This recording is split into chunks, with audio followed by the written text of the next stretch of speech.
Lady, state her point of order. Point of order, pursuant to House Rule 11, Clause 2, which Mr. Kennedy is violative of, I move that we move into executive session because Mr. Kennedy has repeatedly made despicable anti-Semitic and anti-Asian comments as recently as last week. Rule 11, Clause 2 says, whenever it is asserted by a member of the committee that the evidence or testimony at a hearing may tend to defame, degrade, or incriminate any person, or it is asserted by a witness that the evidence or testimony that the witness would give at a hearing may tend to defame, degrade, or incriminate the witness, and it goes on. Mr. Kennedy, among many other things, has said, I know a lot now about bioweapons. We put out hundreds of millions of dollars into ethnically targeted microbes. The Chinese have done the same thing. In fact, COVID-19, there is an argument that it is ethnically targeted. COVID-19 attacks certain races disproportionately. The races that are most immune to COVID-19 are... Gentle lady making a motion or a speech? I've made a motion to move into executive session because Mr. Kennedy's testimony... Mr. Chairman, I move to table the motion. The gentleman from Kentucky has moved to table. Question is on the motion. Mr. Chairman, I ask for a roll call vote on the motion to table. Well, let me ask the question. The question is on the motion to table. The gentlelady has asked for a roll call vote. The clerk will have to step back for a second. The clerk will have to come in. We'll call the roll on the motion to table, and then we can get back to testimony. I know that we talked earlier about a post that Mr. Kennedy had at the beginning of the Biden administration. I just want the record to reflect that that post has not been taken down. So I'm wondering about the extent of censorship when the post is still there. But more importantly, again, I go back to just the fact that we are creating a platform for this kind of discussion, not about the censorship, not about free speech, but the content of some of that speech that we are amplifying in this room. I'm appalled and just so troubled by colleagues that I have to work with, that these are individuals who would bring a witness who's promoted a video that compared the COVID vaccine to the Tuskegee trials. The Tuskegee trials were a very difficult time in Black America where individuals who were already sick with the disease were then reviewed, experimented on who already had a disease to see how far that disease went. And making the comparison that manipulates and preys on Black people's feelings about the atrocities of the past in order to prevent them from seeking life-saving vaccines in the present. And knowing that this is dangerous, I cannot also be unaware that this comes from an individual who, by Mr. Roy's introduction, is very smart and understands the implications of this. You know, Mr. Kennedy's own family decries his stance on vaccines, and families disagree on a lot of things. I got family members that, you know, we all disagree, so that doesn't mean anything. But the fact that he has famously sent a request to a party guest that they had to be vaccinated to come to his party. And I'd like to introduce into the record a letter from Louis Silkin, a law firm representing Mr. Kennedy, which states, as he has stated repeatedly, he vaccinated all his children, and I'd like that to be introduced into the record, but tells the Black community and myself, a mother of 5 Black children, that I should really be careful and not necessarily have the same safeguards to protect my family, my children, from a virus that has killed millions of people because I'm Black. There's no secret that this is an amplification of his own platform. You know, I'm not going to talk about the money that's received from the Children's Health Defense, from his anti-vaccine organization that's responsible for a majority of the false information out there about COVID, and the notoriety that's gained from it by manipulating Black and other vulnerable communities to propagate these pseudosciences. Wow, the irony and cognitive dissonance from the other side of the aisle, it's deafening. You could cut it with a knife. They are at the same time denying that censorship is occurring, but suggesting that there's more material that needs to be censored. This is a hearing on censorship that began with an effort, with a formal motion from the other side of the aisle to censor Mr. Kennedy. They do not want him to speak, yet that is the topic of this hearing. They have kept him from speaking. A collusion between the government and private organizations. Mr. Kennedy, in your opening statement, you introduced us to this word malinformation. Can you tell us more about this made-up word, what it means, and some of the things that you've said or tried to say that you've been censored for that's been characterized as malinformation? Yes, Congressman Massey, and if by your leave, I'd like to just respond very Please. briefly to some of the, what I would call defamations that have been just applied to me by the ranking member. I'm happy to talk to you about my opinions on these issues, what you have stated and tried to associate me with through guilt by association is simply inaccurate. Virtually everything, every statement that you just made about me is inaccurate. I have never advised Black Americans not to receive vaccines. At one point you say I'm anti-vax, and that's a bad thing. The other moment you point out that all my children are vaxxed. I'm fully compliant with the vaccine schedule myself, except for COVID. I took flu vaccines for 20 years straight. I have never been anti-vax. I have never told the public avoid vaccination. The only thing I've asked for, and my views are constantly misrepresented, so that the truth of what I believe is not, we're not allowed to have a conversation about that with the American people, which I believe vaccines should be tested with the same rigor as other medicines and medications. You tried to associate me a moment ago with the replacement theory, which is racist. No, I did not say you Time had the belongs to the replacement gentleman theory. from I the- I said did my not- colleagues Time did. belongs to the gentleman from I Kentucky. denounce that theory. It is racist, and I have never endorsed it or had any association with it. Our film on a medical, by the way, medical apartheid? Bill Buxton, who is the Black CDC official who ultimately exposed the Tuskegee experiment, tried for years and years to appeal to CDC to stop it for 40 years. Finally, he got relief by walking into my uncle's office in the building next door. Teddy held hearings and ended the experiment. I remember that very well. And to say that I created a film that encourages blacks not to get adequate medical care is just completely abhorrent. Don't misuse my words. It's the sir. witness's time. Do not censor the witness. I'm if not the- censoring if the the- witness. Yeah. I'm not If the- censoring the witness. He's still talking. It's I don't my have the time, and I've ability to given it to the witness. Do not censor him. I'm not the- censoring him. If the views that you and others have applied to me, I've attributed to me, if they were actually true, I can see why I shouldn't be able to testify here today. Those are not true. These are defamations and malignancies that are used to censor me, to prevent people from listening to the actual things that I'm saying. And I think, Ranking Member, that we should have a real conversation rather than an exchange of ad hominem attacks. And answer very quickly to your question, the term malinformation was coined to describe information that Facebook and Twitter and the other social media sites understood was true, but that the White House and other federal agencies wanted censored anyway for political reasons because it challenged official orthodoxies. I'll give you one example. I was included in a group called the Disinformation Dozen. And Facebook and others were asked to censor us, which they did. And by the way, my Heck Aaron post, it was taken down. My whole Instagram account with 900,000 people was taken down because of that.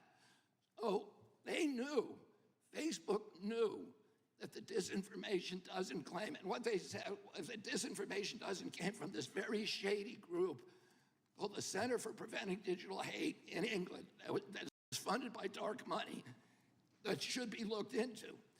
They claim that 65% of the vaccine misinformation on the internet was generated by those 12 people. Facebook itself said that is impossible. That is false information. We know that not to be true. And yet, when the White House asked them to censor this disinformation dozen, including me, they did it anyway, when they knew it to be untrue. Mr. Chairman, we respectfully requested that you rescind Mr. Kennedy's invitation to appear here due to his repeated and very recent statements that spread dangerous anti-Semitic and anti-Asian conspiracy theories and attempted to move into executive session because House rules prohibit public testimony that degrades or defames people. His reckless rhetoric helped fuel anti-Semitic incidents, which for the record are at the highest level in the United States since 1970. They have nearly tripled in the last 6 years. Since you gave Mr. Kennedy a megaphone today, I want to give him a chance to correct his statements and prepare some of the harm that he's helped cause. Mr. Kennedy, you're well educated, so yes or no, please. Are you aware that for centuries Jews have been scapegoated and blamed for causing illnesses like Black Plague and more recently COVID?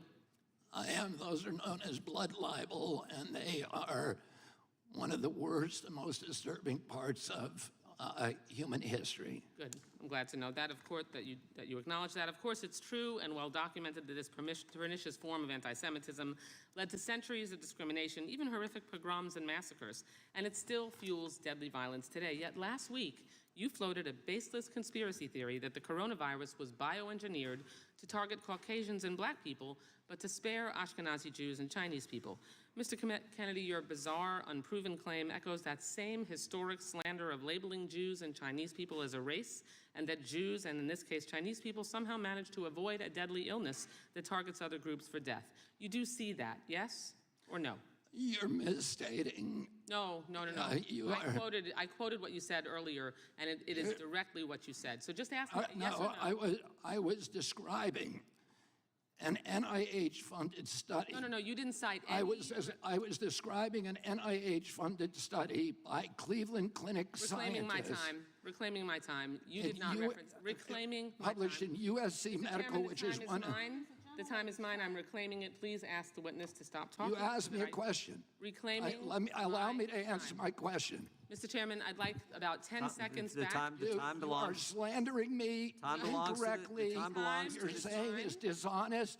Time belongs I to need the gentlelady from time to Florida. defend myself. Mr. Time Chairman, belongs to the gentlelady from Florida. I'd like 15 seconds back. We will Mr. be happy to Chairman. give you that. Thank you so much. You did not cite any study like you are citing here now during that conversation. You referenced no study at all. You simply labeled Jews and Chinese people as a race, and you also said that somehow they managed to avoid a deadly illness that targets other groups for death.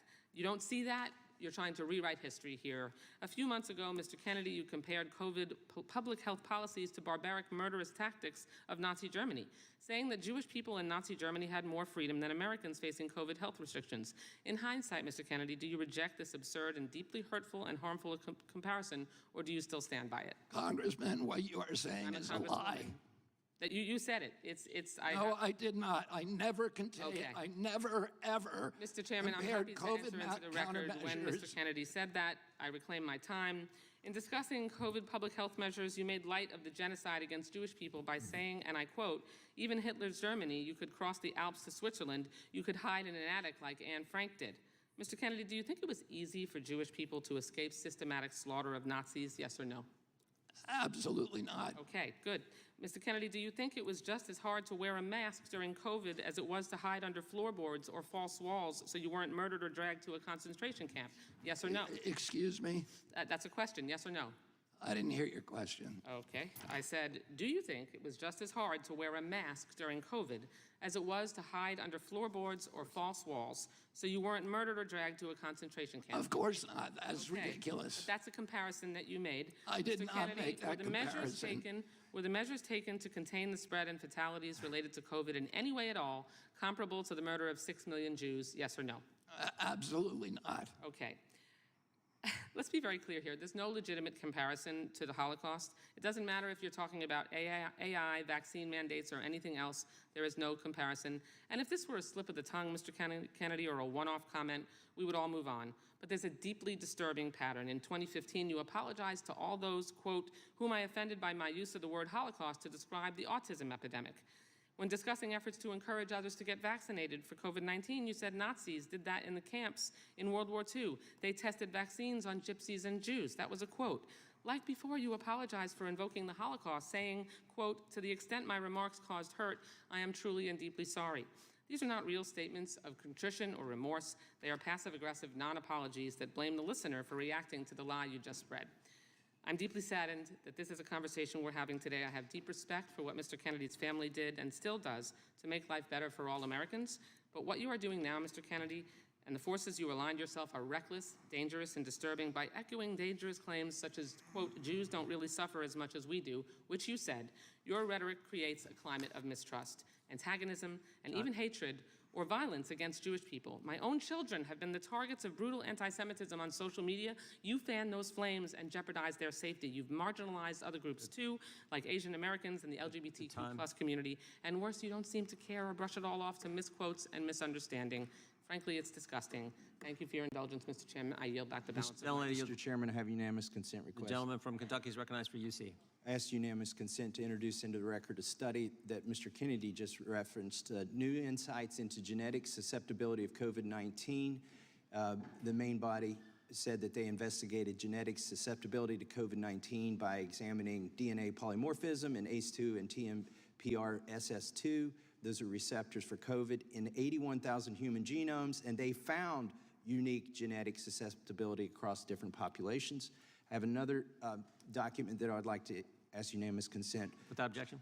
to submit, and this is from the FDA review of efficacy and safety of Pfizer-BioNTech COVID-19 vaccine. This is dated December 10th, 2020, and it shows that the Pfizer trial and the USDA broke down the effectiveness of the vaccine into 7 different racial categories because this was also a concern of theirs, and it would frankly be delinquent not to study the effects across the But different Mr. races. Kennedy said it was bioengineered Without to objection.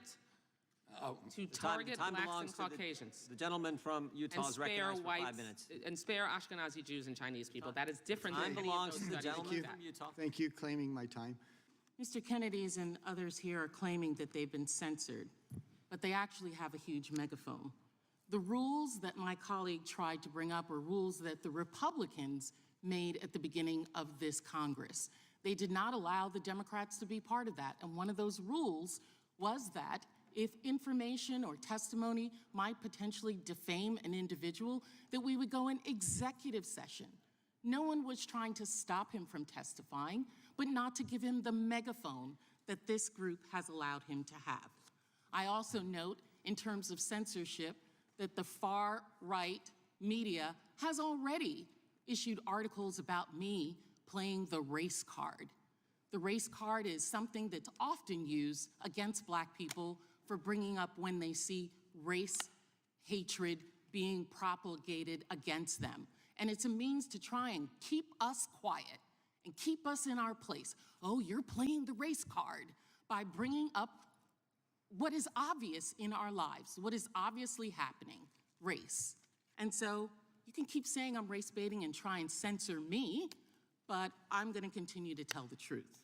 I want to be abundantly clear about what else is happening in this room. The MAGA Republicans are trying to scare social media companies into not taking down blatantly false information in the lead up to our 2024 presidential election. Chair Jordan knows, as we do, that when conspiracy theories succeed, so does Donald Trump. Russia interfered in our 2016 election, they attempted in our 2020, and they're going to try to interfere in the 2024 presidential election. We note that Russian trolls sought to suppress the Black vote by unleashing a torrent of social media posts designed to stoke racial tensions and spread incorrect voting information.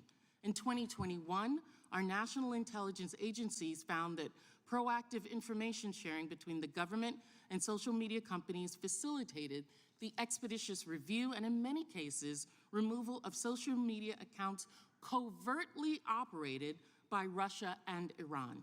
Ms. Wiley, if the government is not able to proactively share information with social media companies in 2024, what is likely to have be the ramifications? And I'd ask that you make your answer as succinct as possible because there's a lot of information I need. I will just quote one thing. Mr. Prigozhin, who's been in the news of late, actually said explicitly and openly that they would continue to try to spread mis and disinformation into the United States and interfere with our elections. Thank you. They know that that Russian interference, that is, the MAGA Republicans know that Trump benefits when Russia interferes. The super PAC that supports, the same super PAC that supports Mr. Kennedy and has raised significant funds on his behalf is run by a man named Jason Bowles. Here's Jason Bowles' Twitter profile, as you can see up on the screen. Jason Bowles isn't just a MAGA supporter, he also ran the super PAC for MAGA Republicans Marjorie Taylor Greene, Lauren Boebert, George Santos, and in 2022, he supported Herschel Walker.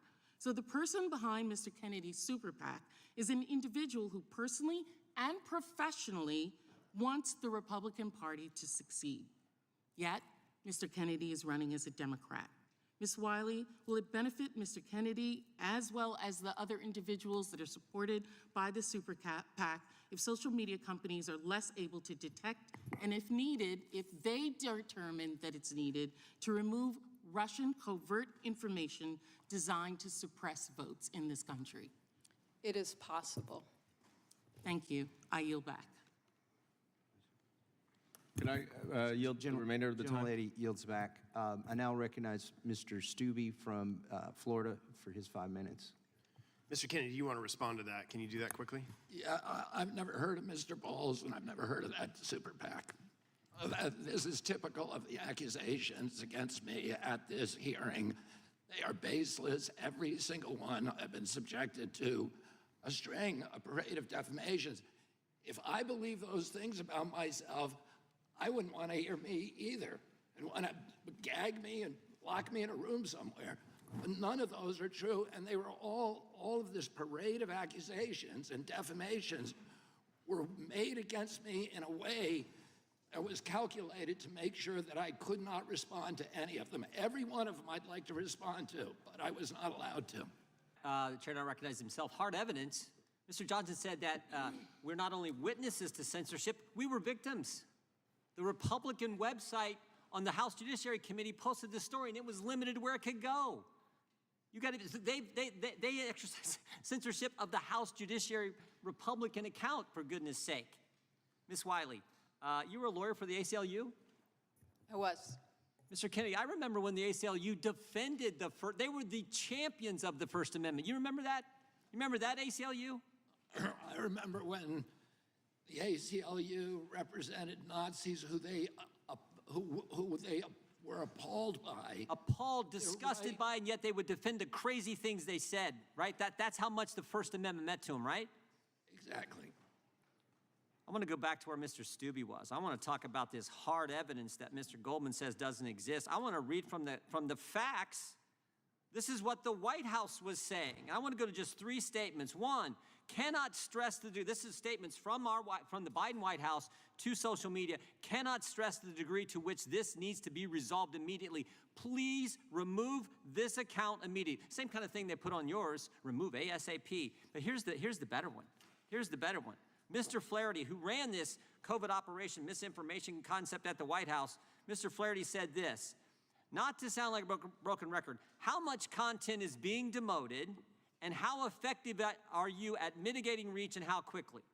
And we should just translate that because this is real simple. How much censorship are you doing How much censorship are you doing and how quickly are you doing it? But I think the kicker is what Jen Psaki, the press secretary, said back in 2021. Look at this. Now think about this. The press secretary, I mean, we're talking about the White House, considered the center of freedom on the planet. The press secretary in the press room says this. We are in regular touch with these social media platforms, and those engagements typically happen through members of our senior staff, but also members of our COVID-19 team.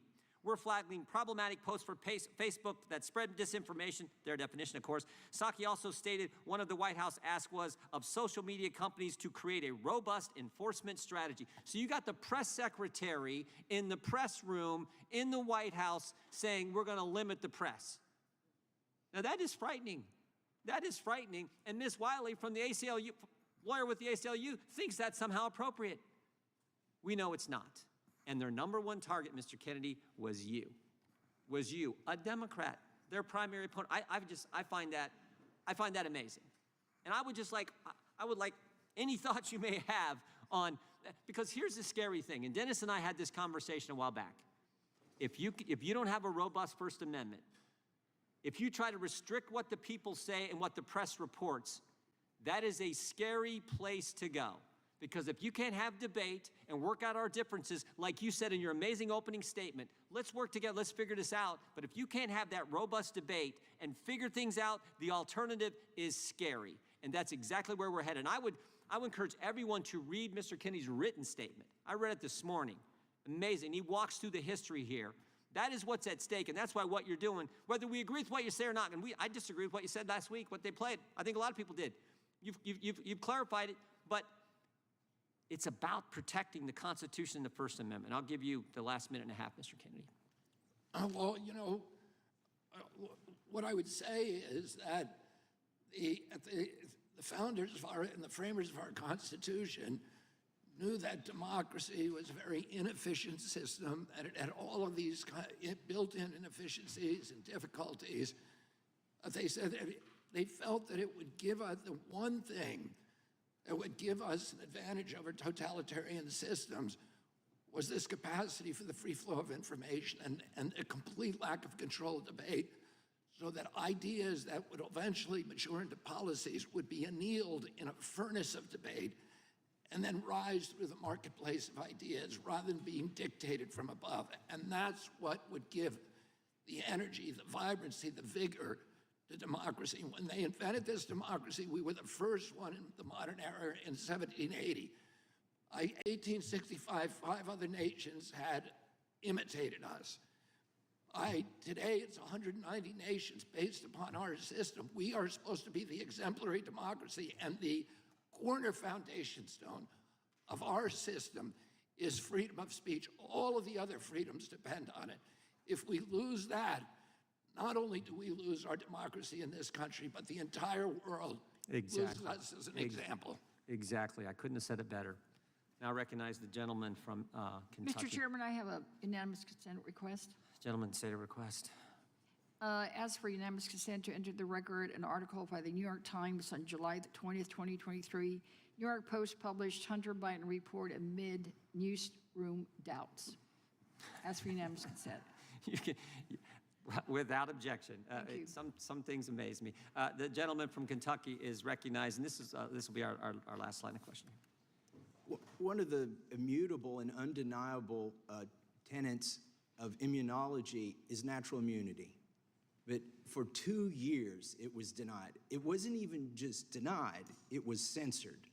Mr. Sauer, I noticed in the court ruling, in the case that you worked on, that they said that, the court said that Facebook reported to the White House that it labeled and demoted posts suggesting natural immunity to a COVID-19 infection is superior to vaccine immunity. Is that true? Was that kind of censorship going on? Yes, that kind of censorship was going on, and there were direct communications between the platforms and federal officials about natural immunity specifically that I think you've correctly quoted. And thanks to the Twitter files, we found out that the former FDA director who was on the board of Pfizer, Dr. Scott Gottlieb, wrote on August 27th, 2021 to Twitter executive Todd O'Boyle, who, by the way, was kind of one of the go-to people for the White House also to coordinate with when they wanted something suppressed, requested Twitter take action against a post about natural immunity. You know what's amazing to me is Scott Gottlieb, who works for Pfizer, who's a former FDA director, went to Twitter the day I got censored on natural immunity, my post, a congressional post. Now, the other side said, well, your tweet's still up, your post is still up. What do you mean you're getting censored? What they did is they labeled it and they denied anybody's ability to actually comment on it, and they deboosted it. So I simply said natural immunity is better than vaccine immunity. We had studies showing that. They took it, they censored it. So the next day I tried it again with a reference to Bloomberg, hardly a right-wing outlet or conspiracy generator, and they censored that one as well. This is astounding to me. Mr. Kennedy, can you talk about the censorship, the effort of the White House and pharma to suppress the acknowledgement of natural immunity and why they might have been doing that? Well, again, there was an effort to suppress information, not, in fact, if you read the Twitter files and the email correspondence between Facebook and the White House, there was an acknowledgement that they were being asked and they were complying with censoring information that everybody knew to be true or highly likely to be true.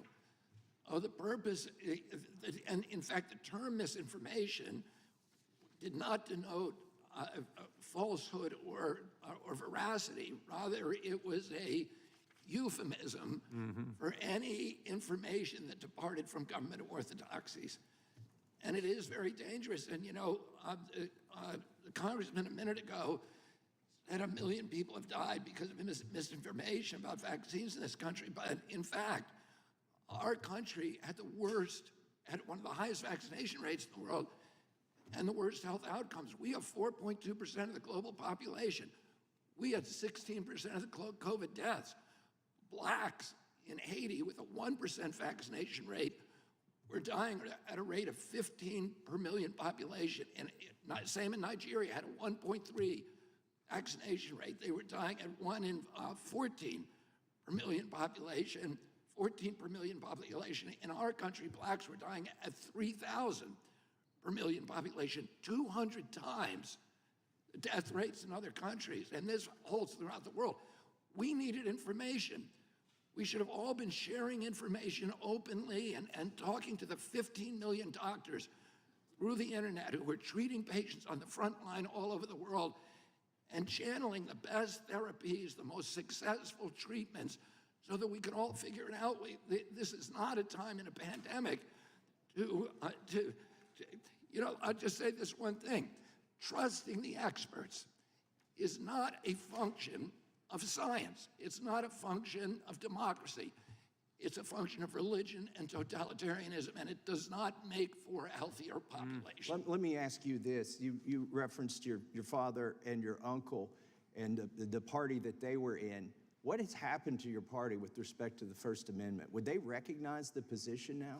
I think, listen, I'm a Democrat, and I believe in all if you went through a checklist of all of the things that my father believed in, that he fought for, that my uncle believed in and fought for, I would check every box.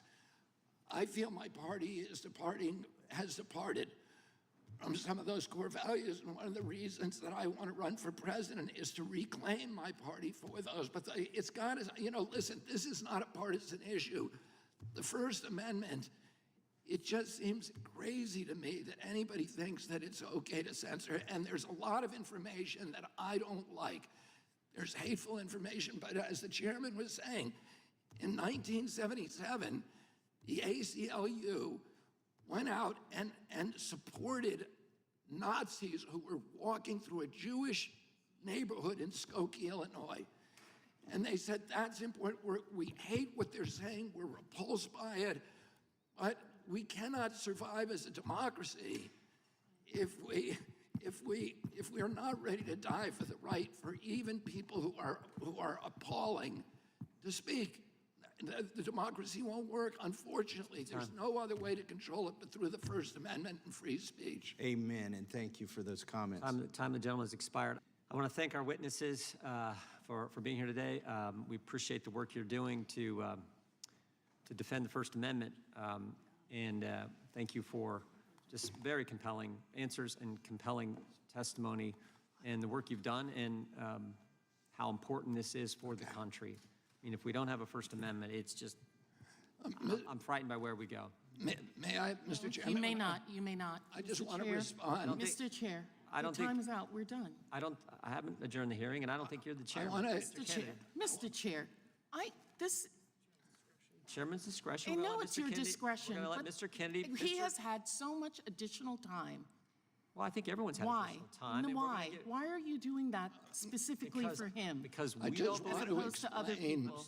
I'm sure the the witness, super explain PAC. I'm sure the on Democratic other witness will be places. as short as he possibly can. No, I- no. Are you going to allow our witness to just give another piece? No, of let him what- address I the wanna defamatory acknowledge- comment that was made Address- about him that's untrue. There, that was not defamatory. That is a legal definition that was not met. I want to acknowledge it my- information about the super PAC that you mentioned. Go ahead. I've just been told that that super PAC is connected to somebody that we have a connection to. It's not a super PAC that I've endorsed, and it's not one, as I said, that I've ever heard of. Thank the gentleman for that statement, and I thank you